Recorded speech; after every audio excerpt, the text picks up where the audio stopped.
Hello, good evening everyone. मेरी आवाज़ आ रही है आप लोगों को? गुड स्पर्श, इवनिंग सर। यस अनवी। सर, आ रही है। यस सर, आवाज आ रही है। Okay.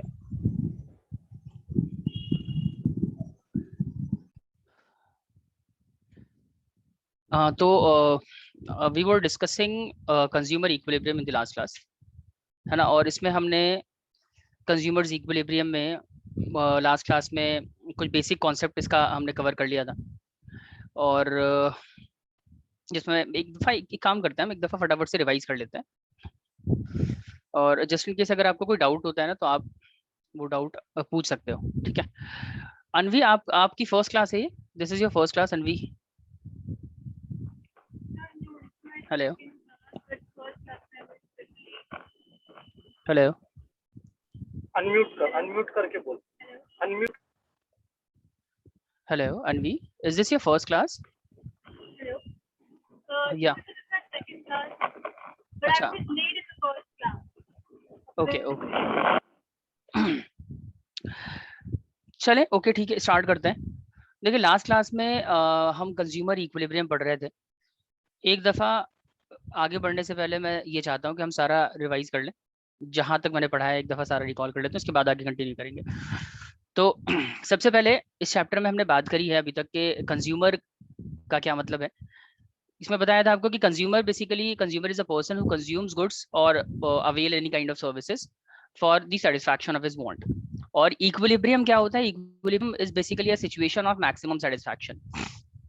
So if you define the consumer equilibrium, तो उसको हम कह सकते हैं कि consumer equilibrium is said to be a situation where a consumer is spending his given income in such a way that he is getting maximum amount of satisfaction.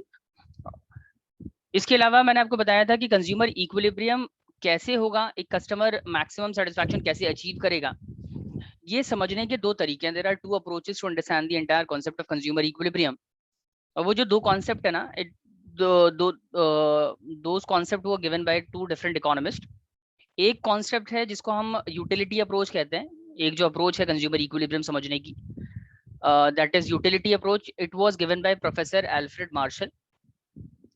इसके अलावा एक और अप्रोच है कंज्यूमर इक्विलिब्रियम की, that is known as indifference curve approach. Indifference curve approach को हम ordinal approach भी कहते हैं और यूटिलिटी अप्रोच को हम कार्डिनल अप्रोच भी कहते हैं।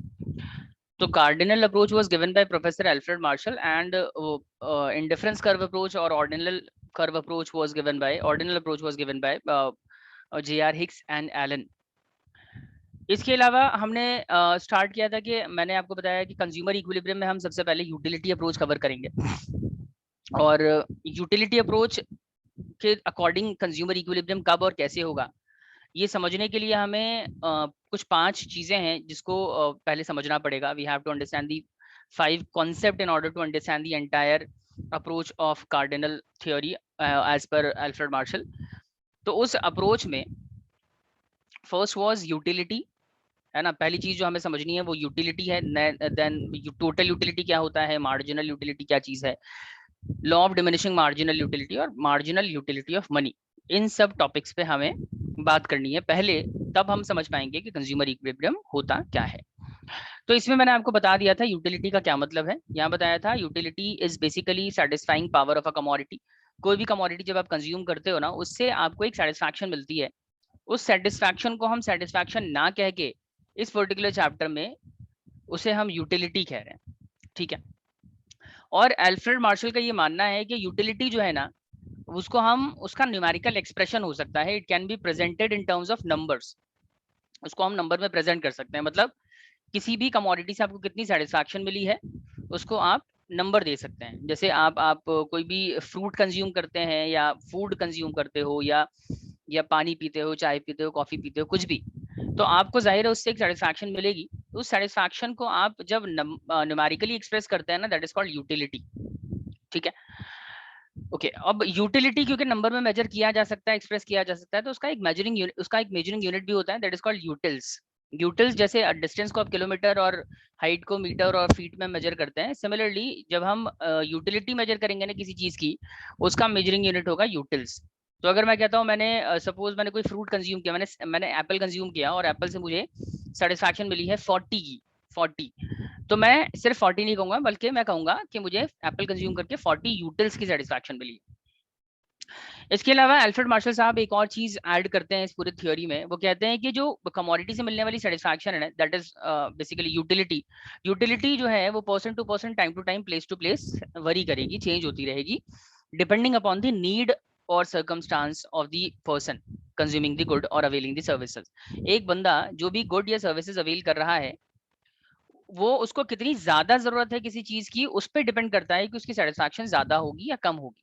Higher the need, higher will be the level of satisfaction. जितनी ज्यादा आपको जरूरत होगी ना, उतनी ही किसी कमोडिटी को कंज्यूम करके या किसी सर्विस को अवेल करके आपको सेटिस्फैक्शन मिलेगी, और जितनी कम जरूरत होगी उतनी कम आपको सेटिस्फैक्शन मिलेगी। तो यूटिलिटी जो है ना, it completely depends upon the need of the person. इसके बाद एक कॉन्सेप्ट हमने पढ़ा टोटल यूटिलिटी का। टोटल यूटिलिटी मतलब टोटल सेटिस्फैक्शन। मार्जिनल यूटिलिटी भी बताया था आपको। मार्जिनल यूटिलिटी का मतलब होता है एडिशनल सेटिस्फैक्शन। एक कमोडिटी को एक कमोडिटी का एक एक्स्ट्रा यूनिट कंज्यूम करके जो आपको सेटिस्फैक्शन मिलेगी ना, that is called marginal utility. Suppose किसी कमोडिटी के 10 यूनिट आपने कंज्यूम किए हैं, 10 यूनिट कंज्यूम करने के बाद आपका सेटिस्फैक्शन है 50 यूटिल्स का, है ना। अब जब आप 11th यूनिट कंज्यूम करते हैं, आपका टोटल सेटिस्फैक्शन बढ़ के हो जाता है 54 यूटिल्स।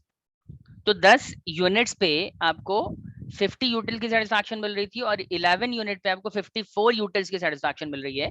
इसका मतलब एक एक्स्ट्रा यूनिट कंज्यूम करके आपको 4 एक्स्ट्रा यूटिल्स की सेटिस्फैक्शन मिल रही है। तो that is called marginal utility. एक एक्स्ट्रा यूनिट कंज्यूम करके जितनी एक्स्ट्रा सेटिस्फैक्शन मिली, 4 in this case, will be the marginal utility. तो ये सब हमने लास्ट क्लास में डिस्कस किया था। आज की क्लास में हमें बात करनी है law of diminishing marginal utility के बारे में। मैं एक दफा आपको फिर से रिकॉल करवा देता हूँ कि हमें एक्चुअली कंज्यूमर इक्विलिब्रियम समझने के लिए 5 कॉन्सेप्ट, 5 चीजें हैं जिसका पता होना चाहिए। तो सबसे पहले हम वो कवर कर रहे हैं। हम पढ़ रहे हैं utility, total utility, marginal utility क्या होता है, law of diminishing marginal utility क्या है, और मार्जिनल यूटिलिटी ऑफ मनी क्या चीज है। उसके बाद हम आगे चलेंगे। तो फिलहाल हम 3 कवर कर चुके थे लास्ट क्लास में। आज की क्लास में मैं आपको law of diminishing marginal utility और मार्जिनल यूटिलिटी ऑफ मनी बताऊंगा। उसके बाद हम आगे का कॉन्सेप्ट पढ़ना शुरू करेंगे। तो यहाँ तक अगर आप लोगों को कोई डाउट है तो आप पूछिए, और नहीं है तो मुझे बताइए आगे चलें या नहीं चलें। बताइए, कोई डाउट है, कुछ पूछना है क्लियर है। किसी को भी? नायशा, चेतना, खुशी, आप लोगों को कुछ क्लियर है यहाँ तक? चलिए, तो आज का टॉपिक स्टार्ट करते हैं। आज हमें समझना है बेसिकली कि law of diminishing marginal utility क्या चीज है। देखिए, बहुत ही सिंपल सा कॉन्सेप्ट है और बहुत इंटरेस्टिंग भी है। तो इसमें आपको ज़्यादा डिफिकल्टी नहीं आएगी, इजीली समझ आ जाएगा। इसको कॉपी पे समझेंगे। एक सेकंड।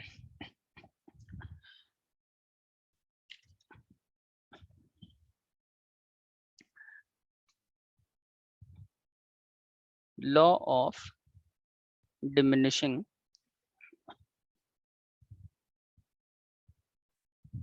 Marginal utility. ठीक है, law of diminishing marginal utility. सबसे पहले तो ये समझ लेते हैं कि थ्योरी दी किसने। Law of diminishing marginal utility, this law was given by professor Alfred martial, है ना।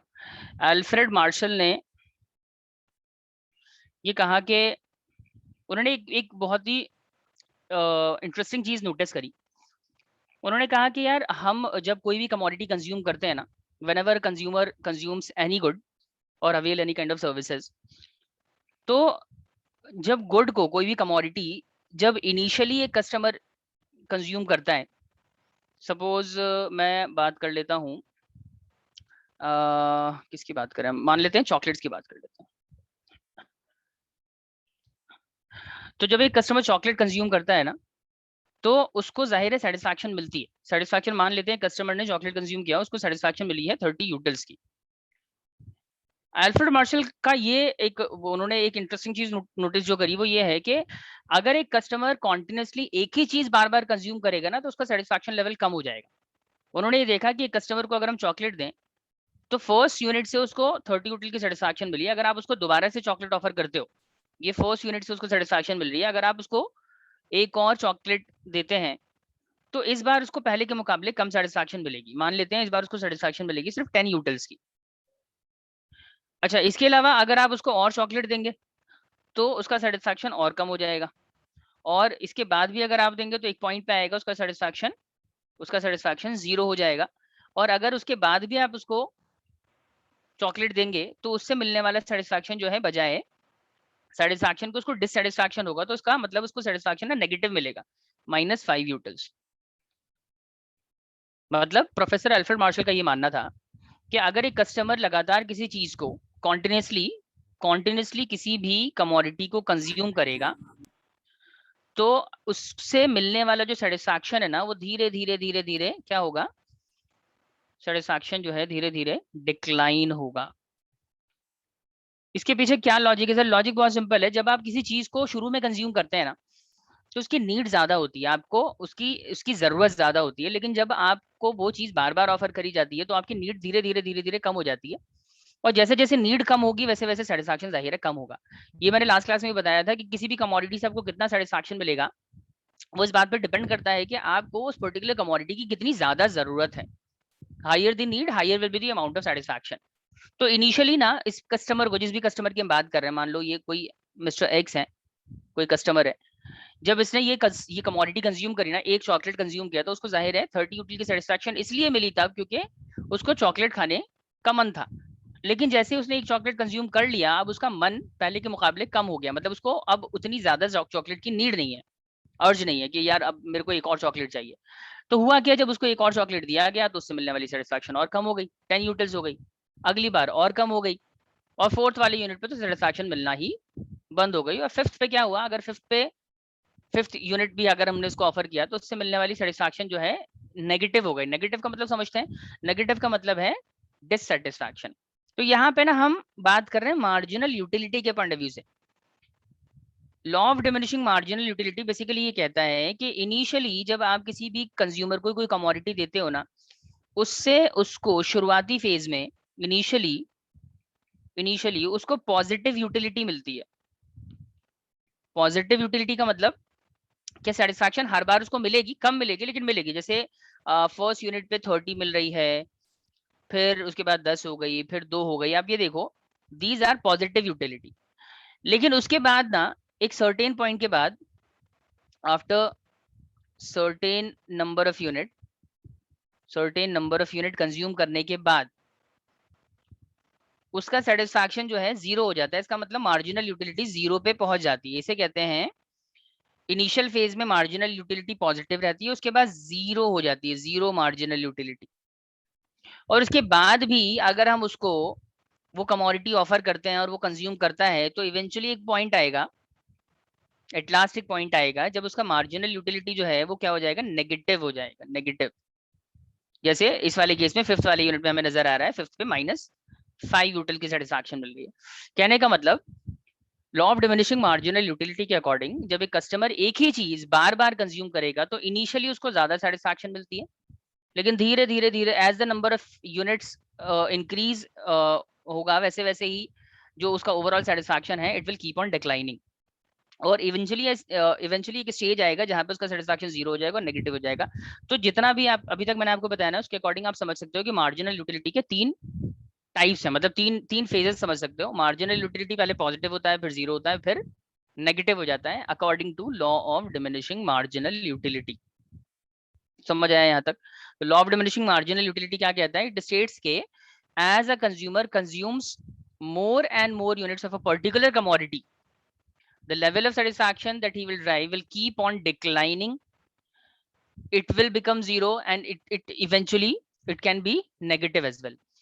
एक और एग्जांपल लेते हैं। मान लीजिए हम किसी कस्टमर की बात कर रहे हैं जिसको बहुत तेज प्यास लगी है। Suppose a consumer is thirsty.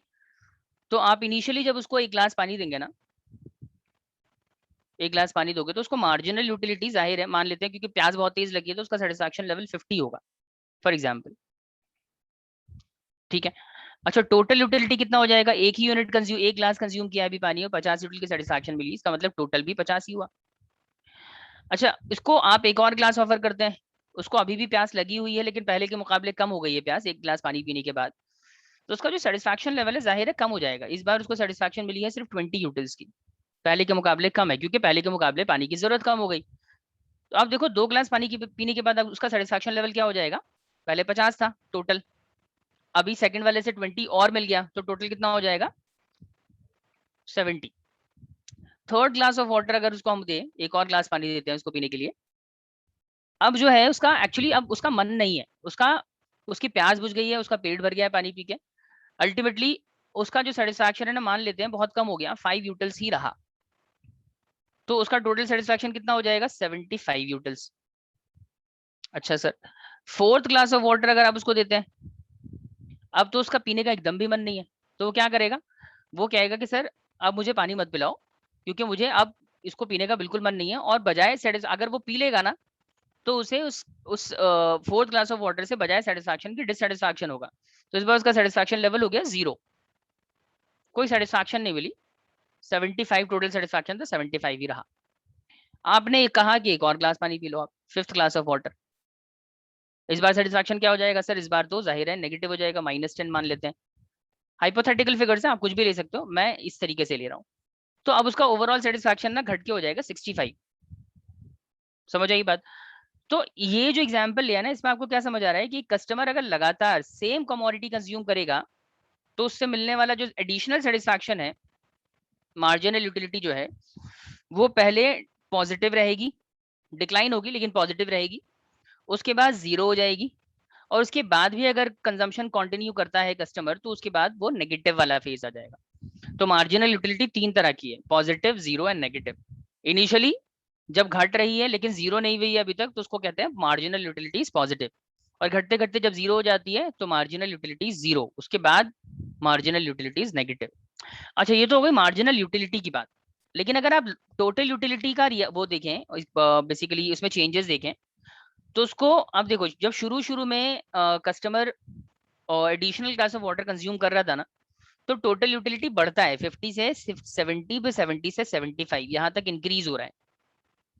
जब मार्जिनल यूटिलिटी डिक्रीज हो रहा है ना, 50, 25, टोटल यूटिलिटी तब भी इंक्रीज हो रहा है।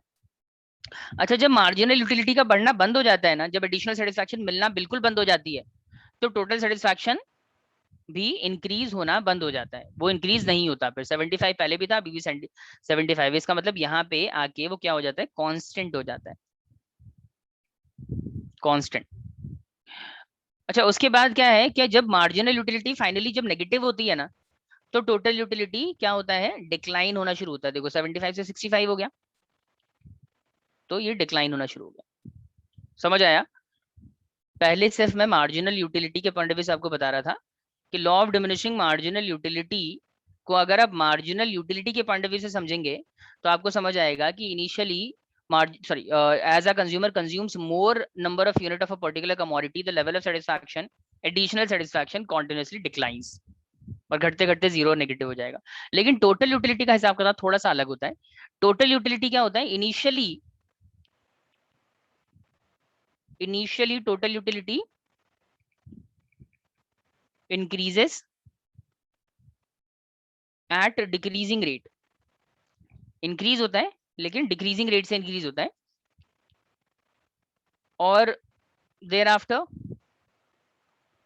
उसके बाद क्या होगा, उसके बाद से टोटल यूटिलिटी बिकम्स कांस्टेंट, है ना, उसका एक कांस्टेंट वाला स्टेज आ जाता है, और उसके बाद जो है इवेंचुअली फाइनली जो फाइनल स्टेज है इसका, वो क्या है, eventually total utility starts declining. समझे बात? तो law of diminishing marginal utility को अगर हम टोटल यूटिलिटी के पॉइंट ऑफ व्यू से एक्सप्लेन करेंगे ना, तो हम कहेंगे कि as a consumer consumes more units of a particular commodity, then initially total utility increases at decreasing rate, thereafter total utility stops increasing and becomes constant, reaches its maximum point, और finally total utility starts to decline। और यही marginal utility के point of view से बोलेंगे तो कहेंगे marginal utility initially क्या होती है, डिक्रीज होती है लेकिन पॉजिटिव रहती है, डिक्रीज होती है लेकिन उसकी वैल्यू पॉजिटिव रहती है। पॉजिटिव का मतलब ये वाला स्टेज 50, 25 डिक्रीज हो रही है लेकिन पॉजिटिव वैल्यू है। अच्छा, उसके बाद क्या होता है, उसके बाद इट बिकम 0, एक पॉइंट पे जाके मार्जिनल यूटिलिटी बिकम 0, और उसके बाद क्या होता है, eventually marginal utility becomes negative. तो दोनों तरीके से हम law of diminishing marginal utility को एक्सप्लेन कर सकते हैं, टोटल यूटिलिटी के पॉइंट ऑफ व्यू से भी और मार्जिनल यूटिलिटी के पॉइंट ऑफ व्यू से भी। समझ आया आप लोगों को यहाँ तक? Law of diminishing marginal utility क्या कहता है? इट स्टेट्स के as a consumer consumes more number of commodity, more number of units of a particular commodity, the level of satisfaction that he will drive will keep on declining. बताइए यहाँ तक सब कुछ clear है? कुछ पूछना है? कोई डाउट है? सर क्लियर है। क्लियर है। खुशी, चेतना, नाइशा, अक्षिता। अक्षिता आपने लेट ज्वाइन किया है। क्लियर है सर। अनवी क्लियर है आपको यहाँ तक? कहीं कोई डाउट, कुछ पूछना है आपको? सर मेरे को सिर्फ टोटल यूटिलिटी का लाइक लास्ट वाला पार्ट थोड़ा कंफ्यूजन है। ठीक है, कोई इशू नहीं, मैं अभी बता देता हूँ। इसके अलावा अनवी के अलावा किसी को कोई डाउट है किसी भी स्टेज में, किसी भी कोई भी ऐसी चीज जो समझना आई हो आपको? खुशी, नाइशा, अक्षिता? क्लियर है सर। क्लियर है, ओके। चलिए एक दफा मैं ये वाला पॉइंट क्लियर कर देता हूँ अनवी का जो डाउट है, उसके बाद आगे चलते हैं। देखिए अनवी, यहाँ पे बेसिकली हम बात कर रहे हैं, कस्टमर जो है उसको हम ग्लास ऑफ वाटर ऑफर कर रहे हैं। तो फर्स्ट ग्लास ऑफ वाटर में उसको जो सेटिस्फैक्शन मिलता है ना, वो 50 यूटिल्स का मिलता है। 50 यूटिल मतलब एडिशनल सेटिस्फैक्शन उसका 50 यूटिल्स है। तो अगर फर्स्ट ग्लास ऑफ वाटर से एडिशनल 50 है तो टोटल भी जाहिर है 50 ही होगा। Second glass of water consume करने के बाद उसको एडिशनल सेटिस्फैक्शन 20 मिला तो टोटल सेटिस्फैक्शन हो जाएगा 70। 50 + 20 70। थर्ड ग्लास ऑफ वाटर से जाहिर है सेटिस्फैक्शन और कम हो जाएगा, 5 ही मिलेगा। तो इस बार उसका ओवरऑल सेटिस्फैक्शन 70 + 5 यानी कि 75 हो जाएगा। फोर्थ ग्लास ऑफ वाटर में सेटिस्फैक्शन बिल्कुल भी नहीं मिल रहा है इसको, क्योंकि अब उसका मन भर गया, उसका पेट भर गया, उसकी जरूरत पूरी हो गई। तो अल्टीमेटली इस बार सेटिस्फैक्शन बिल्कुल भी ऐड नहीं हुआ, कोई मार्जिनल यूटिलिटी नहीं मिली उसको। तो उसका टोटल सेटिस्फैक्शन फिर से 75 ही रहेगा। और फिफ्थ ग्लास ऑफ वाटर में क्या हुआ कि बजाय सेटिस्फैक्शन के डिससेटिस्फैक्शन हुआ कस्टमर को। वो जो कंज्यूमर है ना, उसको जब आपने extra fifth glass of water जबरदस्ती दिया कि नहीं एक और ग्लास आप पियो, तो उससे क्या होगा, उसको जाहिर है उतनी सेटिस्फैक्शन नहीं मिलेगी। सेटिस्फैक्शन क्या, उसको तकलीफ होगी। तो सेटिस्फैक्शन को हम, जब प्रॉब्लम होती है ना, जब आपको सेटिस्फैक्शन नहीं मिलती है, डिससेटिस्फैक्शन होती है, तो उसको हम नेगेटिव नंबर में इंडिकेट करते हैं। तो -10 की डिससेटिस्फैक्शन है बेसिकली उसकी। तो अल्टीमेटली जो ओवरऑल सेटिस्फैक्शन था ना, पहले 75 था, अभी -10 हो जाएगा तो 65 हो जाएगा। 75 - 10 65। ठीक है। तो ये जो टोटल यूटिलिटी हमने यहाँ पे कैलकुलेट किया, उसके बेसिस पे अगर हम law of diminishing marginal utility को डिफाइन करेंगे ना, तो हम कह सकते हैं कि कस्टमर इनिशियली जब किसी कमोडिटी को कंज्यूम करता है तो उसका टोटल यूटिलिटी इंक्रीज होता है डिक्रीजिंग रेट से। इंक्रीज होता है डिक्रीजिंग रेट का मतलब क्या है कि देखो, जैसे 50 से 70 हुआ, 70 से 75 हुआ, बढ़ तो रहा है, लेकिन बढ़ने का रेट क्या है, 50 से 70 होने का मतलब 20 इंक्रीज हुआ है ना। और फिर 70 से 75 हो गया, कितना इंक्रीज है, सिर्फ 5 इंक्रीज है।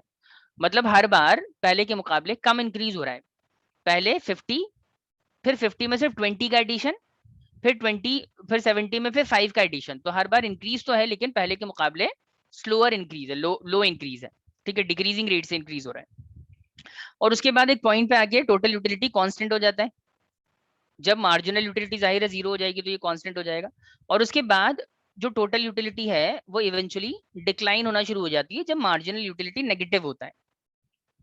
ठीक है, तो ये मैं बता रहा था आपको टोटल यूटिलिटी के पॉइंट ऑफ व्यू से, इस तरीके से आप law of diminishing marginal utility को देख सकते हो। अनवी अभी क्लियर है या इसके अलावा कोई और डाउट है आपका? Yes sir clear sir. बस एक लाइक ऐसी पूछना था, कभी टोटल यूटिलिटी नेगेटिव में हो सकती है? कभी नहीं हो सकती। Total utility can never be negative. आप सोच के देखो ना कि आप कोई कमोडिटी कंज्यूम करते हैं, आपसे ओवरऑल जब पूछा जाएगा आपको टोटल सेटिस्फैक्शन कितना मिला, आप कभी भी नहीं कह सकते कि नेगेटिव है। Total satisfaction can never be negative, additional can be negative, total satisfaction कभी नेगेटिव नहीं होता। तो टोटल सेटिस्फैक्शन ना 0 होगा ना नेगेटिव होगा, घटते घटते 0 के नजदीक आ सकता है कि आप इतना सारा कंज्यूम कर लें कि अब आपको बिल्कुल भी सेटिस्फैक्शन जो है, मतलब अब आपका खाने का मन नहीं है बिल्कुल भी, तो आपका मार्जिनल यूटिलिटी 0 हो जाएगा। लेकिन टोटल कभी भी 0 नहीं होगा, कभी भी नेगेटिव नहीं होगा। ठीक है, टोटल यूटिलिटी का मतलब टोटल सेटिस्फैक्शन है आपका। तो total satisfaction can never be 0, never be negative. Clear हो गया। देखिए ये स्लाइड पे, ये स्लाइड आपको क्लियरली दिख रही है ना? Yes sir. ठीक है, एक मिनट रुक जाओ। देखिए, तो law of diminishing marginal utility अगर हम इस स्लाइड के अकॉर्डिंग देखें तो यहाँ लिखा है कि as a consumer consumes more of a commodity, the level of satisfaction that it drives from the consumption of each successive unit, मतलब each extra unit, will keep on declining. ठीक है। तो जैसे यहाँ पे ये इलस्ट्रेशन के लिए वो एप्पल दे रखा है, तो आप देखो एप्पल, जैसे जैसे कस्टमर एप्पल कंज्यूम करेगा, तो जैसे जैसे आप किसी भी एप्पल को कंज्यूम करोगे ना, उससे मिलने वाली सेटिस्फैक्शन आपकी कम होने लगेगी। शुरू शुरू में आपका एप्पल खाने का बहुत मन होगा कि ठीक है आपको कोई ऑफर कर रहा है आप ले लोगे, लेकिन जैसे जैसे आप उसका एक्स्ट्रा यूनिट कंज्यूम करोगे, उससे मिलने वाली सेटिस्फैक्शन धीरे धीरे धीरे धीरे कम हो जाएगी। और एक पॉइंट पे आपको जब दूसरा सेब दिया जाएगा या तीसरा चौथा दिया जाएगा, तो शायद आप उसको कंज्यूम करने से मना कर दें, क्योंकि अब आपको वो उतनी सेटिस्फैक्शन प्रोवाइड नहीं कराएगा।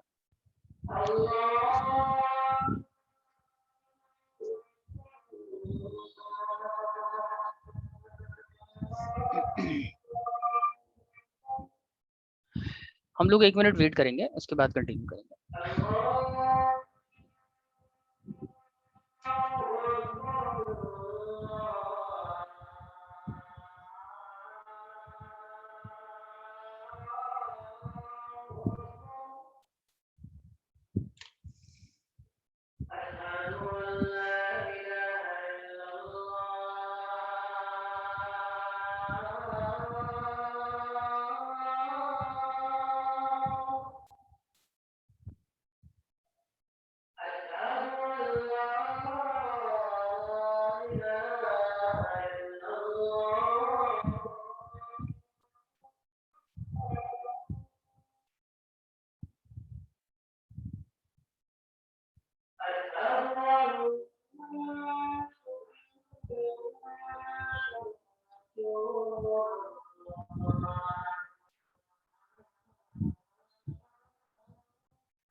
हाँ जी, ओके। एक्चुअली यहाँ अजान होती है ना, तो उसकी वजह से ऑडियो में थोड़ा सा डिस्टर्बेंस रहता है, तो इस वजह से हम 1-2 मिनट का ब्रेक ले लेते हैं बीच में। ठीक है, ओके। तो देखिए ये जो टेबल है ना, basically law of diminishing marginal utility को इलस्ट्रेट कर रहा है। यहाँ पे एक कस्टमर जो है वो सेम एग्जांपल है, ग्लास ऑफ वाटर कंज्यूम कर रहा है, तो फर्स्ट ग्लास ऑफ वाटर से उसको उसका जो टोटल सेटिस्फैक्शन है दैट इज 20, सेकंड क्लास है 32, फिर 40, 42, फिर 42 और फिर 39। तो इसके बेसिस पे अगर मार्जिनल यूटिलिटी फाइंड आउट करें ना, हमें नजर आएगा कि फर्स्ट क्लास ऑफ वाटर से उसका मार्जिनल यूटिलिटी 20 है, उसके बाद 12 हो जाता है, जाहिर है 20 से 32 आया है यहाँ पे, तो कितना इंक्रीज हो रहा है, 12 का इंक्रीज है, तो मार्जिनल यूटिलिटी विल बी 12। उसके बाद 8, फिर 2, फिर 0, फिर -3। तो ये जो टेबल है इससे हमें समझ आ रहा है कि मार्जिनल यूटिलिटी कॉन्टिन्यूसली डिक्लाइन हो रही है with every glass of water, 20, 12, 8, 2 और इवेंचुअली 0 हो गई। उसके बाद जो है 6 पे उसको डिसैटिस्फैक्शन हो रहा है, और डिसैटिस्फैक्शन को हमने -3 से प्रेजेंट किया, रिप्रेजेंट किया है। ठीक है, यहाँ तक क्लियर है। टोटल यूटिलिटी इसी के अकॉर्डिंग निकाली गई है, तो मार्जिनल यूटिलिटी 20 तो टोटल भी 20, मार्जिनल 12 तो total 32, marginal 8 then total will be 40, और अकॉर्डिंगली 42, 42 और देन 39। ठीक है, आगे आ जाते हैं। देखिए ये है इसका मार्जिनल यूटिलिटी का डायग्रामेटिक रिप्रेजेंटेशन है। ये मैं आपको मैं अलग से कॉपी पे बना के दिखाता हूँ, एक सेकंड रुक जाओ बस, 1 मिनट।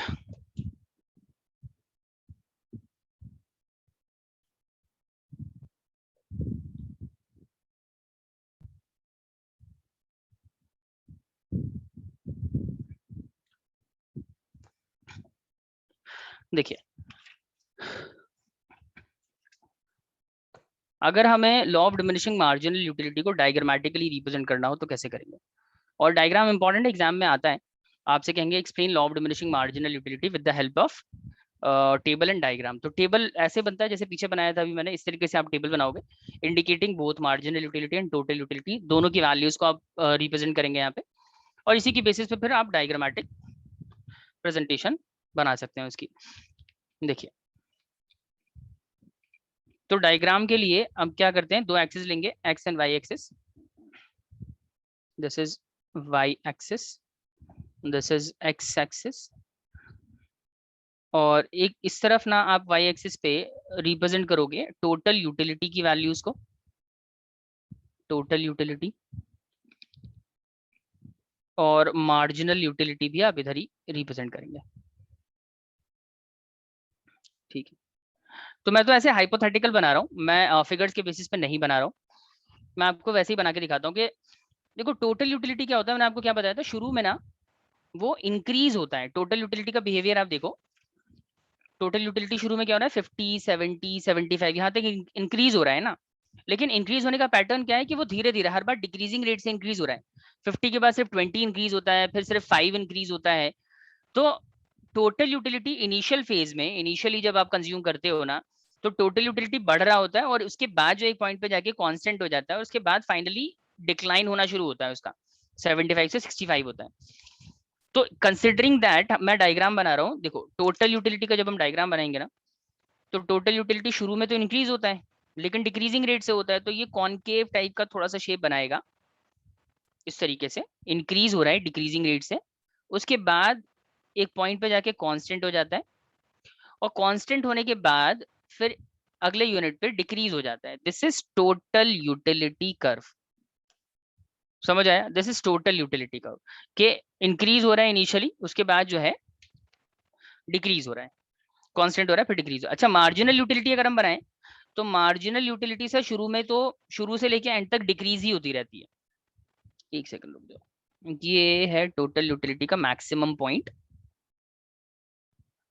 जहां पे टोटल यूटिलिटी मैक्सिमम और कांस्टेंट होती है ना, ये पॉइंट याद रखना है आपको, जहां पे टोटल यूटिलिटी मैक्सिमम और कांस्टेंट होता है ना, वहां पे उसकी एकदम सामने मार्जिनल यूटिलिटी की वैल्यू 0 होती है, याद रखिएगा। और टोटल यूटिलिटी और मार्जिनल यूटिलिटी का स्टार्टिंग पॉइंट सेम होता है, देखो marginal utility 50, total utility is also 50, तो both are starting from the same number 50 and 50। और जहां पे टोटल यूटिलिटी कांस्टेंट है और मैक्सिमम है, ये वाला पॉइंट, वहां पे मार्जिनल यूटिलिटी की वैल्यू क्या है, 0 है। तो इस बात को जहन में रख के आप बनाइए, मार्जिनल यूटिलिटी यहाँ से स्टार्ट होगा, यहाँ पे आके 0 होगा, तो एकदम स्ट्रेट लाइन खींच दो इसको इस तरीके से, दिस इज मार्जिनल यूटिलिटी। और मार्जिनल यूटिलिटी 0 होने के बाद ना और भी नीचे जाती है, नेगेटिव भी होती है, तो मार्जिनल यूटिलिटी कर्व वो नेगेटिव भी होगा। ये है आपका ऊपर वाला कर्व है लॉ ऑफ टोटल यूटिलिटी, और नीचे वाला है मार्जिनल यूटिलिटी का, समझ आया? तो ये क्या इंडिकेट कर रहा है, मार्जिनल यूटिलिटी का कर्व देखिए, मार्जिनल यूटिलिटी आपको ये बता रहा है कि जैसे जैसे कस्टमर कमोडिटी कंज्यूम करेगा, उसका मार्जिनल यूटिलिटी कॉन्टिन्यूसली डिक्लाइन ही होता रहता है, एक पॉइंट पे आके 0 हो जाएगा, उसके बाद नेगेटिव हो जाएगा।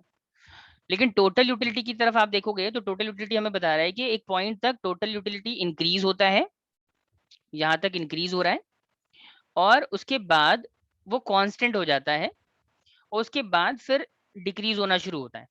तो उसमें 3 चीजें हैं, इंक्रीज होगा, कांस्टेंट होगा, फिर डिक्रीज होगा। लेकिन मार्जिनल यूटिलिटी क्या है, वो थ्रू आउट जो है सिर्फ डिक्रीज होगा, 0 वाला स्टेज आएगा और नेगेटिव वाला स्टेज आएगा, तो 3 उसमें बेसिकली शुरू से लेकर एंड तक डिक्रीज ही होता है ये, बस एक 0 और नेगेटिव आ जाता है बीच में, समझ आया? तो इस तरीके से आप इसका डायग्रामेटिक रिप्रेजेंटेशन करेंगे law of diminishing marginal utility को, जब भी डायग्रामेटिकली एक्सप्लेन करने की जरूरत पड़ेगी तो आप ऐसा ही डायग्राम बनाएंगे एग्जाम में। बताइए, यहाँ तक सब कुछ क्लियर है आप लोगों को? कुछ पूछना है यहाँ से? ये जो मैंने स्लाइड में बनाया हुआ है ना, स्लाइड पे जो आपको डायग्राम नजर आ रहा है, ये सिर्फ मार्जिनल यूटिलिटी का ही बनाया है। अगर आप चाहें तो इस पे टोटल यूटिलिटी का भी बना सकते हैं। ये सिर्फ मार्जिनल यूटिलिटी का मैंने बना दिया है। तो मार्जिनल यूटिलिटी देखो, शुरू शुरू में क्या है, फर्स्ट यूनिट पे मार्जिनल यूटिलिटी 20, फिर सेकंड यूनिट पे मार्जिनल यूटिलिटी 12, थर्ड पे जो है 8, फोर्थ पे 2 और 5 पे 0 और फिर फाइनली 6 यूनिट पे वो नेगेटिव हो गई। तो marginal utility through out decrease हो रही है, 0 हो रही है और फिर नेगेटिव हो रही है। समझ आया? यहाँ तक कुछ पूछना है, कोई डाउट है आप लोगों को? No sir. एक और पॉइंट मैं इसमें ऐड कर दूं कि जिस पॉइंट पे मार्जिनल यूटिलिटी 0 होता है ना, उस पॉइंट को हमने एक नाम दिया है, ये आपको याद रखना होगा। ये जो पॉइंट है ना जहां पे मार्जिनल यूटिलिटी की वैल्यू 0 है, this is called point of saturation. Point of saturation, point of saturation का मतलब है कि ये वो पॉइंट है जहां पे कस्टमर जो है 100% सैचुरेशन के स्टेज में है, मतलब वो अब और यूनिट कंज्यूम नहीं करेगा, मतलब उसको नहीं करना चाहिए, वो कंप्लीटली सेटिस्फाइड है। सैचुरेशन का पॉइंट है मतलब कि अब उसको और ज्यादा नीड नहीं है कमोडिटी की, क्योंकि उसका सेटिस्फैक्शन 0 पे पहुंच गया है, अब उसको एडिशनल सेटिस्फैक्शन मिलना बंद हो चुकी है। तो पॉइंट ऑफ सैचुरेशन कई दफा एग्जाम में पूछा जाता है, what is point of saturation, या पॉइंट ऑफ सैटिटी भी कहते हैं इसको। तो पॉइंट ऑफ सैटिटी या point of saturation is the same thing. किसे कहते हैं? जब व्हेन मार्जिनल यूटिलिटी बिकम 0, तो वो जो पॉइंट है ना, that is called point of saturation. ठीक है। अब एग्जाम में ना ये जो law of diminishing marginal utility हमने जितना भी किया, यहां से एक और क्वेश्चन पूछते हैं, स्टेट द रिलेशनशिप बिटवीन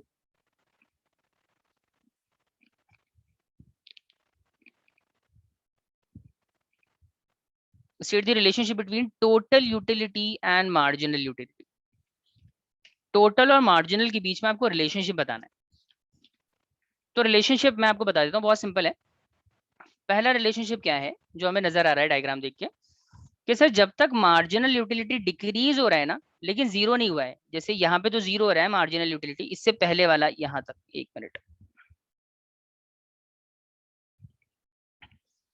मान लो ये है Q1 unit, this is Q2 unit, और एक और बना लेते हैं यहाँ पे, दिस इज Q3 यूनिट। मतलब ये इस तरीके से समझ लें, Q1 Q2 Q3, ये अलग अलग यूनिट्स हैं, कुछ भी ले सकते हो, 5 6 7 इस तरीके से लो। तो आप देखो इनिशियली Q1 यूनिट तक क्या हो रहा है, Q1 यूनिट तक मार्जिनल यूटिलिटी तो डिक्रीज हो रही है, पॉजिटिव है, लेकिन डिक्रीज हो रही है, पॉजिटिव है। पॉजिटिव का मतलब 0 नहीं हुई है तो पॉजिटिव है। तो मार्जिनल यूटिलिटी डिक्रीज हो रही है बट पॉजिटिव है। और जब तक ये पॉजिटिव है ना, आप देखिए, तब तक टोटल यूटिलिटी क्या हो रहा है, बढ़ रहा है कॉन्टिन्यूसली, वो इंक्रीज हो रहा है, कॉन्टिन्यूसली इंक्रीज हो रहा है। तो पहला रिलेशनशिप होगा कि when marginal utility decreases but remains positive, जब तक मार्जिनल यूटिलिटी डिक्रीज होती है लेकिन पॉजिटिव रहती है, तब तक टोटल यूटिलिटी इंक्रीजेस। किस रेट से? At decreasing rate. इंक्रीज तो होती है लेकिन धीरे धीरे इंक्रीज होती है, डिक्रीजिंग रेट से इंक्रीज होती है। ये आप डायग्राम पे आपको नजर आ रहा है कि मार्जिनल यूटिलिटी डिक्रीज हो रही है लेकिन पॉजिटिव है, तब तक टोटल यूटिलिटी बढ़ रही है कॉन्टिन्यूसली। अच्छा, सेम चीज जो है हमें टेबल पे भी नजर आती है कि जब मार्जिनल यूटिलिटी डिक्रीज हो रही है ना, 50 20 और 5, 50 25, तो टोटल यूटिलिटी बढ़ रहा है 50 70 75, लेकिन बढ़ने का रेट क्या है? डिक्रीजिंग रेट है। यही चीज हम यहाँ पे रिलेशनशिप में लिखते हैं कि when marginal utility decreases but remains positive, then total utility increases at decreasing rate. अच्छा, दूसरा पॉइंट आप लिख सकते हो, when marginal utility is 0, when marginal utility become 0, तो क्या होता है? Then total utility becomes constant, है ना। तो जब मार्जिनल यूटिलिटी 0 हो जाती है तो टोटल यूटिलिटी कांस्टेंट हो जाता है। जब ये 0 है तो ये कांस्टेंट है, और साथ ही साथ टोटल यूटिलिटी ना अपनी मैक्सिमम वैल्यू पे होती है, reaches its maximum, reaches its maximum. देखो ये वाला जो पॉइंट है ना, ये मैक्सिमम पॉइंट है इसका, जहां पे ये 0 है वहां पे टोटल यूटिलिटी की वैल्यू मैक्सिमम होती है। टेबल में भी आपको आपको दिखाई देगा ये, जहां पे मार्जिनल यूटिलिटी 0 है वहां पे टोटल यूटिलिटी की वैल्यू क्या है 75, और 75 जितने भी नंबर्स हैं उसमें 75 is the maximum point, maximum number. So when marginal utility is 0, then total utility is at its maximum and constant. Constant होने के साथ साथ maximum value पे भी होता है. ये दो रिलेशनशिप. इसके अलावा एक और रिलेशनशिप बन जाएगा, और ये आप बताएंगे कि तीसरा रिलेशनशिप क्या ड्राइव कर सकता हूं मैं. पहला रिलेशनशिप ये हो गया कि जब ये डिक्रीज होगा तो टोटल यूटिलिटी इंक्रीज होगा डिक्रीजिंग रेट से, जब ये 0 हो जाएगा तो ये कांस्टेंट और मैक्सिमम हो जाएगा. तीसरा रिलेशनशिप आप मेरे को बताओ, तीसरा रिलेशनशिप क्या बना सकते हैं, बताइए कोई भी. स्पर्श, नायशा, चेतना, खुशी. So when marginal utility is negative, then total decreases. Then total utility decreases. बहुत बढ़िया, यही है. तो आप लिखेंगे when marginal utility, मेरा पेन ही नहीं चल रहा है यहाँ पे, मेरा marginal utility is negative. When marginal utility is negative, then total utility starts to decline. देखो जब मार्जिनल यूटिलिटी नेगेटिव है तो टोटल यूटिलिटी डिक्रीज हो रहा है, यही. और ये सेम चीज आपको टेबल में भी नजर आएगी. जब मार्जिनल यूटिलिटी नेगेटिव है तो फाइनली टोटल यूटिलिटी डिक्लाइन होना शुरू हुआ, 75 से 65 हो गया. समझ आया. तो रिलेशनशिप ना आप इधर आप डायग्राम के थ्रू क्रिएट कर लो, डायग्राम में भी आपको रिलेशनशिप नजर आएगा, टेबल के बेसिस पे भी आप क्रिएट कर सकते हैं. 3 ही रिलेशनशिप है कि टोटल यूटिलिटी जो है पहले. अच्छा एक और आप लिख सकते हो वैसे तो कि बेसिकली मार्जिनल यूटिलिटी ना 0 भी हो सकती है नेगेटिव भी हो सकती है, लेकिन टोटल यूटिलिटी का भी 0 नेगेटिव नहीं होता, जो अनवी मेरे से पूछ रही थी. ये चौथा रिलेशनशिप होता है कि marginal utility can be 0, it can be negative, but total utility can never be 0 and it can never be negative. ना तो 0 होगा वो, ना ही नेगेटिव होगा. तो ये 4 रिलेशनशिप है. एग्जाम में रिलेशनशिप 4 मार्क में पूछा जाता है, state the relationship between total utility and marginal utility. और 4 नंबर में जब आपसे पूछता है ना, आपसे डायग्राम भी बोलते हैं ड्रॉ करने के लिए. तो ये आप 4 पॉइंट्स लिखने के अलावा आप डायग्राम, ये वाला डायग्राम भी बना सकते हो एग्जाम में. बताइए यहाँ तक सब कुछ क्लियर है आप लोगों को. अभी तक हम बात कर रहे थे law of diminishing marginal utility क्या होता है, उसका टेबल मैंने आपको बना के समझाया, उसका फिर हमने डायग्राम भी बनाया, और इस पे हमने टोटल यूटिलिटी और मार्जिनल यूटिलिटी में क्या रिलेशनशिप है वो भी आपको समझा दिया. तो यहाँ तक अगर कोई भी डाउट है, कहीं परेशानी है तो आप बता सकते हैं. खुशी, नायशा, चेतना, अनवी, अक्षिता. क्लियर है. हाँ जी, एक सेकंड आगे चल रहे हैं, अगर किसी को कुछ नहीं पूछना.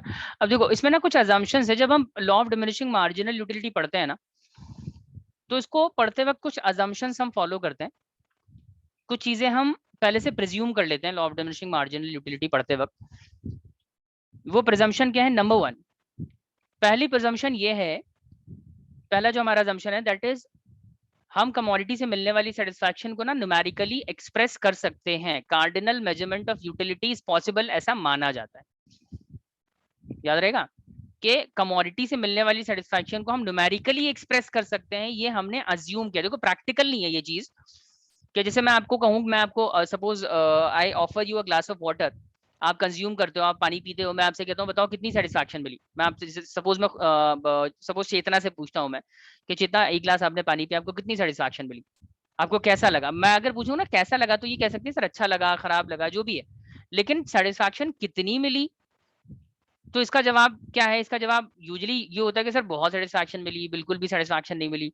लेकिन जब हम यूटिलिटी के कॉन्टेक्स्ट में बात करते हैं ना, जब हम law of diminishing marginal utility पढ़ते हैं एल्फ्रेड मार्शल के अकॉर्डिंग, तो ये कहते हैं कि यूटिलिटी को ना आप न्यूमेरिकली एक्सप्रेस करेंगे. ये हमारा अजम्पशन है, और ये प्रैक्टिकल नहीं एकदम. आप रियल लाइफ में अप्लाई करोगे ये चीज अप्लाई नहीं होती है. आप कॉफी कंज्यूम करोगे, आपसे कोई पूछ ले भाई कितनी सेटिस्फैक्शन, आप नंबर में थोड़ी बताते हो सेटिस्फैक्शन कितनी मिली है आपको, अच्छी लगी कॉफी, खराब लगी कॉफी, ये यूजुअली चलता है. लेकिन एल्फ्रेड मार्शल कहते हैं कि मानते हैं कि न्यूमेरिकली एक्सप्रेस किया जा सकता है सेटिस्फैक्शन को. इसलिए पहले क्लास से जो आपको सेटिस्फैक्शन मिली है उसको हम कह रहे हैं कि भाई हमें पहले क्लास से 40 की सेटिस्फैक्शन मिली, फिर 25 हो गई, फिर 10 हो गई, फिर 5 हो गई, फिर 0 हो गई, फिर माइनस में। आप क्या कर रहे हैं, आप बेसिकली सेटिस्फैक्शन को मेजर कर रहे हैं कार्डिनल नंबर्स में। ये प्रैक्टिकल नहीं है, ये क्या है, ये अज्यूम्ड है, ये हमारा प्रिजम्पशन है कि law of diminishing marginal utility पढ़ते वक्त हम ये अज्यूम करेंगे कि कमोडिटी से मिलने वाली सेटिस्फैक्शन को कार्डिनली यानी कि न्यूमेरिकली नंबर्स के फॉर्म में एक्सप्रेस करना पॉसिबल है। ठीक है, ये पहला अजम्पशन है। दूसरा अजम्पशन है, जब हम law of diminishing marginal utility पढ़ते हैं ना, तो हम ये मानते हैं कि कमोडिटी जो है एक रीजनेबल क्वांटिटी में कंज्यूम करेगा कस्टमर। अगर रीजनेबल क्वांटिटी में कंजम्पशन नहीं होगा ना, तो फिर law of diminishing marginal utility apply नहीं होगा। देखो, हर चीज का ना एक स्टैंडर्ड साइज होता है। जब भी आप कोई चीज कंज्यूम करते हो ना, उसका एक स्टैंडर्ड साइज है। जैसे अगर मैं बोलता हूँ ना, चाय की अगर हम बात करते हैं, कॉफी की अगर हम बात करते हैं, तो जाहिर है आपके जहन में जो कॉफी की इमेज आएगी ना, चाय की इमेज आएगी, वो आएगी एक कप या एक कॉफी, एक कप कॉफी, एक कप चाय की बात चल रही है। जब मैं पानी की बात करता हूँ, वाटर की बात करता हूँ, तो आपके जहन में ग्लास ऑफ वाटर आता है यूजुअली, है ना। जैसे मैं कहता हूँ, आप सपोज आप एप्पल खाओगे या नहीं खाओगे, अगर मैं आपको ये एप्पल ऑफर करता हूँ, तो आपके जहन में क्या आता है, एक कंप्लीट एप्पल की शक्ल आती है। समझ आ रही है बात? तो ये सब क्या है, स्टैंडर्ड साइज है। एक कप कॉफी स्टैंडर्ड साइज है। पानी की अगर बात करें तो पानी में एक ग्लास पानी चलता है, ये सब स्टैंडर्ड साइज है। तो जब आप किसी चीज को स्टैंडर्ड क्वांटिटी में कंज्यूम करते हो ना, तो law of diminishing marginal utility तब अप्लाई होता है। अगर स्टैंडर्ड साइज में आप कंज्यूम नहीं करोगे, तो law of diminishing marginal utility apply नहीं होगा। जैसे मैं पिज्जा की बात करूँ ना, जैसे मैं बोलता हूँ पिज्जा, तो आपके जहन में कंप्लीट पिज्जा की शेप आ रही है। एक जहन में क्या आ रहा है, कंप्लीट पिज्जा आ रहा है। बर्गर की बात कर रहे हैं, तो बर्गर भी जो है उसका एक कंप्लीट यूनिट आ रहा है। वो स्टैंडर्ड साइज है बेसिकली जो आपके जहन में आ रहा है। अगर मैं आपको मान लो कॉन्टिन्यूसली बर्गर ऑफर करता हूँ, एक बर्गर दिया मैंने आपको, आपने कंज्यूम कर लिया, आपसे मैंने पूछा कितनी सेटिस्फैक्शन मिली, आपने कहा सर मेरा बर्गर खाने का बहुत मन था, मेरे को 100 यूटिल की सेटिस्फैक्शन मिली। फिर मैंने एक और बर्गर आपको दे दिया, अब जो है इस बार आपको सिर्फ 20 यूटिल की सेटिस्फैक्शन मिलेगी शायद, क्योंकि सेटिस्फैक्शन अब कम हो जाएगी आपकी बहुत। और थर्ड वाले से आपका सेटिस्फैक्शन जो है एकदम ही 0 हो गया, समझ रहे हैं, और फोर्थ वाले से एकदम नेगेटिव हो जाएगा।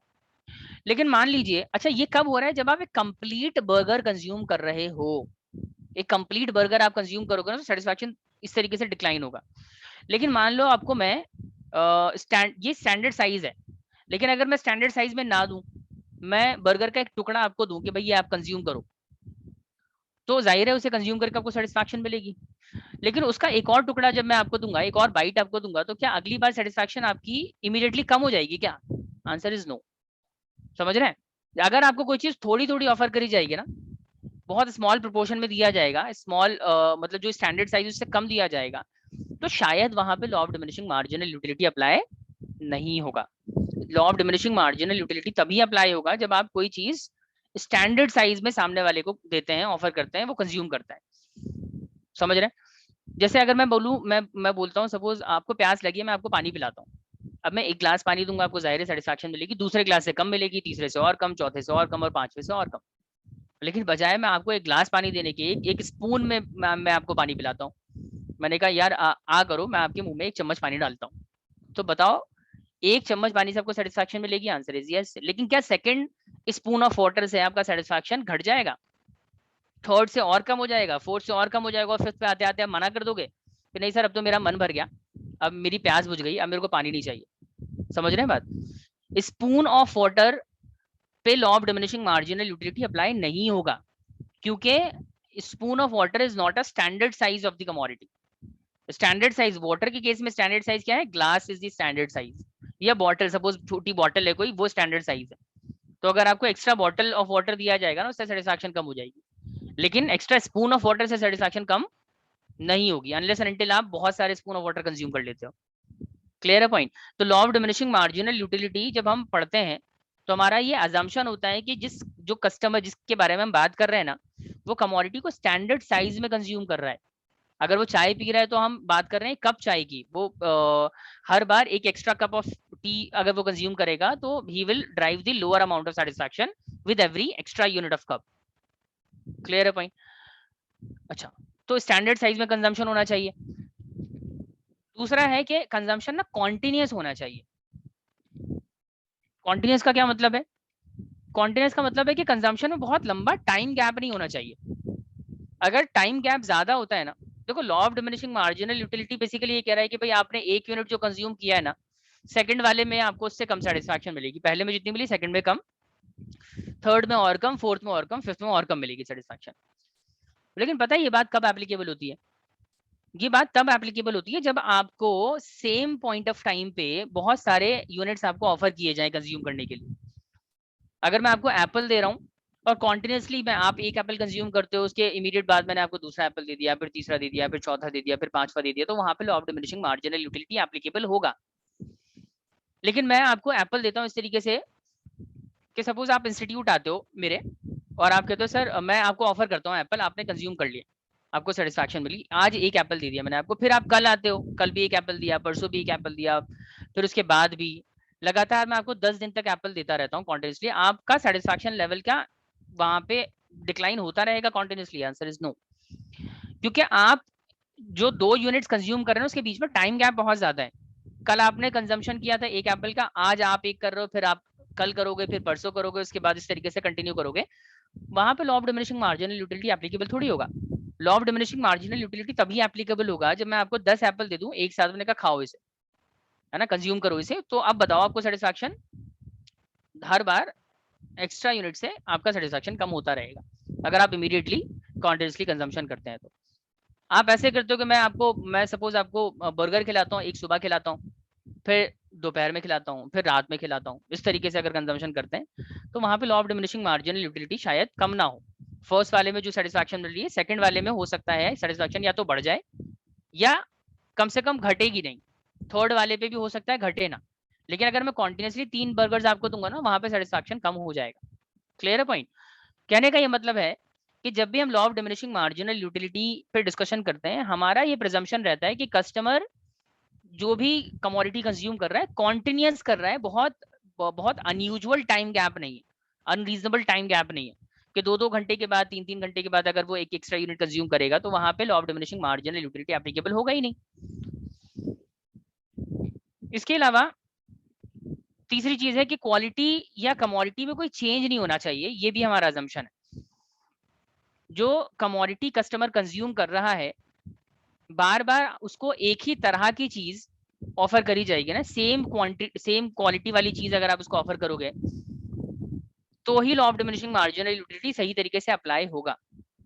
अगर आप कमोडिटी चेंज कर देते हैं या उसकी क्वालिटी चेंज कर देते हैं तो law of diminishing marginal utility applicable नहीं होता है। जैसे मैं बात कर, जिससे मेरे पास स्पर्श आया, स्पर्श को बहुत तेज प्यास लगी थी, स्पर्श ने कहा सर एक गिलास पानी पिलाएंगे आप? मैं गया भाई, मैं फटाफट से पानी लेके आया, इसको पिलाया। मैंने इससे पूछा कितनी सेटिस्फैक्शन मिली? इसने कहा सर मजा आ गया, मेरे को 50 यूटिल की सेटिस्फैक्शन मिली, मेरे को बहुत तेज प्यास लगी हुई थी। मैंने कहा अच्छी बात है, एक गिलास और लोगे? इसने कहा सर अब मन तो नहीं है लेकिन चलिए आप पिला दीजिए। एक गिलास और पिला दिया, तो इस बार इसकी सेटिस्फैक्शन ना 5 यूटिल्स की हो गई, 50 से सीधा 5 पे आ गई। अब मैं इसको एक और ग्लास ऑफर करूंगा ना तो ये शायद मना कर देंगे पानी पीने से। मान लो मैं 3rd ग्लास भी लेके आ गया, मैंने कहा ये भी पी लो आप। अब कमाल की बात क्या है कि इस बार ना पानी नहीं लेके आया, इस बार मैं जूस लेके आ गया, शेक लेके आ गया, कुछ और लेके आ गया, पानी नहीं था वो। तो जाहिर है जैसे ही वो जूस कंज्यूम करेगा ना, इस बार उसका सेटिस्फैक्शन 3rd ग्लास से सेटिस्फैक्शन इमीडिएटली इंक्रीज हो जाएगा। यूजुअली क्या होना चाहिए, law of diminishing marginal utility क्या कहता है कि फर्स्ट से अगर 50 मिली है, सेकंड से 5 मिली है, तो थर्ड वाले से जाहिर है 5 से कम मिलेगी। लेकिन प्रॉब्लम क्या है यहाँ पे कि हम कमोडिटी ही चेंज कर रहे हैं, बेहतर क्वालिटी या बेहतर कमोडिटी ऑफर कर रहे हैं उसको। हम प्लेन वाटर के बजाय उसको शेक दे रहे हैं या जूस दे रहे हैं, तो अल्टीमेटली उसका जो ओवरऑल सेटिस्फैक्शन लेवल है ना 5 से ऊपर चला जाएगा, भले ही 50 ना हो। लेकिन अब उसने 3rd ग्लास कंज्यूम किया, उसमें जूस था, मैंने उससे पूछा भाई कितनी सेटिस्फैक्शन मिली? इस बार कहता है सर मुझे 20 यूटिल की सेटिस्फैक्शन मिली। समझ रहे हैं बात? उसका पानी पीने का मन नहीं था लेकिन जूस ऑफर करते हो वो ले लेता है, और जूस से जाहिर है पानी के मुकाबले ज्यादा सेटिस्फैक्शन मिलेगी। समझ रहे हैं? तो law of diminishing marginal utility तो यहाँ पे फेल हो गया। क्यों हो गया? क्योंकि आपने कमोडिटी ही चेंज कर दी, क्वालिटी ही चेंज हो गई सपोज। तो अगर आप चाहते हैं कि law of diminishing marginal utility सही तरीके से एप्लीकेबल हो, तो आपको ये प्रिज्यूम करना पड़ेगा या अज्यूम करना पड़ेगा कि एक customer same commodity same quality वाली कमोडिटी ही कंज्यूम कर रहे हैं। कमोडिटी भी सेम होनी चाहिए, क्वालिटी भी सेम होनी चाहिए। अगर आप कुछ भी चेंज करते हो तो देयर इज अ पॉसिबिलिटी कि law of diminishing marginal utility might not be applicable. समझ आ गया? इसके अलावा एक और पॉइंट है कि कमोडिटी के प्राइस में या कस्टमर की इनकम में चेंज नहीं होना चाहिए। कमोडिटी की कीमत की अगर हम बात करें, जैसे मान लो कोई कमोडिटी आपको सपोज 20 रुपए पे ऑफर करी जा रही है। जैसे मान लेते हैं कोल्ड ड्रिंक है, कोल्ड ड्रिंक आपको एक बॉटल कोल्ड ड्रिंक ऑफर किया जाता है, 20 रुपीज उसका प्राइस है। आप एक बॉटल कंज्यूम करते हैं, आपको सेटिस्फैक्शन मिलता है मान लेते हैं 40 यूटिल्स का, तो 20 रुपए स्पेंड करके आपको 40 यूटिल का सेटिस्फैक्शन मिला। उसके बाद आप दूसरी बॉटल ऑफ कोल्ड ड्रिंक अगर आप परचेज करोगे ना, तो आपको इस बार सेटिस्फैक्शन मिलेगा मान लेते हैं 15 यूटिल का। तो आपने दूसरा कंज्यूम किया, 15 यूटिल का सेटिस्फैक्शन मिला। तीसरा, आप सेम 20 रुपया पे करके अगर आप थर्ड कोल्ड ड्रिंक की बॉटल आप परचेज करोगे तो आपको 0 सेटिस्फैक्शन मिलने वाला है। तो आप जाहिर है तीसरी बॉटल आप परचेज नहीं करेंगे, ध्यान से सुनिएगा। या तीसरा आप परचेज कर भी लोगे तो आपको उससे सेटिस्फैक्शन मिलेगा 0। लेकिन क्या हुआ कि जो दुकानदार है ना, जो शॉप जो रिटेलर है बेसिकली, वो आपको सेम कमोडिटी 5 रुपए में ऑफर करता है। तो 20 रुपए में अगर कोई कमोडिटी आपको मिलेगी ना, तो उससे आपका सेटिस्फैक्शन धीरे धीरे घट रहा था। लेकिन सेम चीज जब आपको 5 रुपए में दे दी जाएगी तो अचानक से आपका सेटिस्फैक्शन लेवल बढ़ जाएगा। समझ रहे हैं बात? सेटिस्फैक्शन जो है ना, वो प्राइस पे भी डिपेंड करता है। किसी कमोडिटी से आपको कितनी सेटिस्फैक्शन मिलेगी, it also depends upon the price of the commodity. जैसे कई दफा ना कोई चीज हमें पसंद आती है, आप कभी शॉपिंग के लिए गए हो, आप किसी मॉल गए, सपोज आपने कोई शर्ट या कोई शूज आपने देखा, आपको पसंद आ गया, आपको बहुत अच्छा लग रहा था, परचेज करने का आपका पूरा मूड था। लेकिन जैसे ही आपने उसका प्राइस टैग पलट के देखा ना, आपने कहा ये इतना भी अच्छा नहीं है, आपने छोड़ दिया। पता है क्यों? क्योंकि वो महंगा था और आपको लगा कि ये वैल्यू फॉर मनी नहीं है। मतलब एक शूज जो आपको जितनी सेटिस्फैक्शन दे सकता था, प्राइस के ज्यादा होने की वजह से सेटिस्फैक्शन नहीं दे रहा आपको। मान लो आप एक्सपेक्ट कर रहे थे कि 2000 रुपए का शूज होगा, आपने जब टैग देखा तो वो मान लो 4000 रुपए का था। तो जो चीज आपको एक पॉइंट तक अच्छी लग रही थी, जिससे सेटिस्फैक्शन मिल सकता था आपको, रेट देख के आप कह रहे हो नहीं सेटिस्फैक्शन नहीं मिलेगा मेरे को। लेकिन आप किसी चीज का प्राइस एक्सपेक्ट कर रहे थे कि 5000 का होगा, लेकिन जब आपने उसकी कीमत देखी वो सपोज 1500 का है, तो अचानक से उससे मिलने वाली सेटिस्फैक्शन बढ़ जाएगी। कहने का मतलब यह है कि जब हम law of diminishing marginal utility पे डिस्कशन करते हैं, तो हम ये प्रिज्यूम कर लेते हैं कि कमोडिटी के प्राइसेस में कोई चेंज नहीं होगा। जो कमोडिटी जिस प्राइस पे कस्टमर खरीद रहा है, सेम प्राइस पे सेम कमोडिटी खरीदता रहेगा। अगर कोई चीज 10 पे खरीद रहा है तो 10 में ही मिलेगी, 50 पे खरीद रहा है तो 50 में मिलेगी। अगर हम बार बार उसका प्राइस चेंज करेंगे तो सेटिस्फैक्शन उसके अकॉर्डिंग भी चेंज होगा। और अगर सेटिस्फैक्शन चेंज होता है तो देयर इज अ पॉसिबिलिटी कि law of diminishing marginal utility properly applicable ना हो पाए। इसलिए हम मानेंगे कि प्राइस में चेंज या कस्टमर की इनकम में चेंज नहीं है। तो ये अजम्पशंस हैं कि क्या क्या अजम्पशन बताया मैंने कि law of diminishing marginal utility में अजम्पशन ये है कि हम कमोडिटी से मिलने वाली सेटिस्फैक्शन को न्यूमेरिकली एक्सप्रेस कर सकते हैं। हम ये मानते हैं कि कस्टमर ना एक स्टैंडर्ड साइज में कंजम्पशन करेगा, कमोडिटी का रीजनेबल क्वांटिटी में करेगा, कॉन्टिन्यूस लगातार कंजम्पशन होगी, टाइम गैप नहीं होगा, कमोडिटी की क्वालिटी में कोई चेंज नहीं होगा, कस्टमर की इनकम में भी या प्राइजेस में, कमोडिटी की प्राइजेस में कोई चेंज नहीं आएगा। तो ये सारे अजम्पशन है। इससे पहले मैंने आपको रिलेशनशिप बताया, law of diminishing marginal utility क्या होता है, उसका टेबुलर और डायग्रामेटिक रिप्रेजेंटेशन किस तरीके से करते हैं, इस पे बात करी। तो बताइए यहाँ तक सब कुछ आप लोगों को क्लियर है? कुछ पूछना है?